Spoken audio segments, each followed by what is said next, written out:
BJP എല്ലാ സംസ്ഥാനത്തും എല്ലായിടത്തൊന്നും വളർച്ചയുണ്ടാക്കിയിട്ടില്ല. CPMന്റെ ചെലവിലാണ് BJP വളർന്നിരിക്കുന്നത്.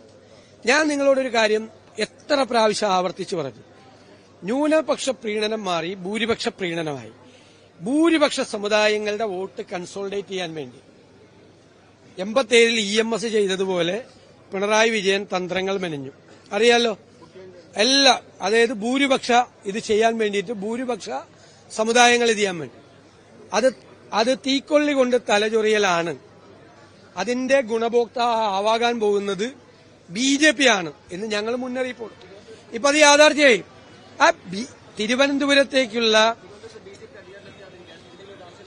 തിരുവനന്തപുരത്ത് അവര് നഗരസഭയിലേക്കുള്ള BJPയുടെ വഴിയിൽ താമര ഇതളുകൾ വിതറി അവർക്ക് വരാനുള്ള സാഹചര്യം ഉണ്ടാക്കി കൊടുത്തത് CPM ആണ്. CPMന്റെ ഈ ഭൂരിപക്ഷ പ്രീണനമാണ്. ഞങ്ങൾ എപ്പോഴും പറയാണ്, ഞങ്ങൾക്ക് ഒരു ന്യൂനപക്ഷ പ്രീണനമില്ല, ഒരു ഭൂരിപക്ഷ പ്രീണനമില്ല. ആര് വർഗീയത പറഞ്ഞാലും ഞങ്ങൾ ഇതിനായിട്ട് പറയണം.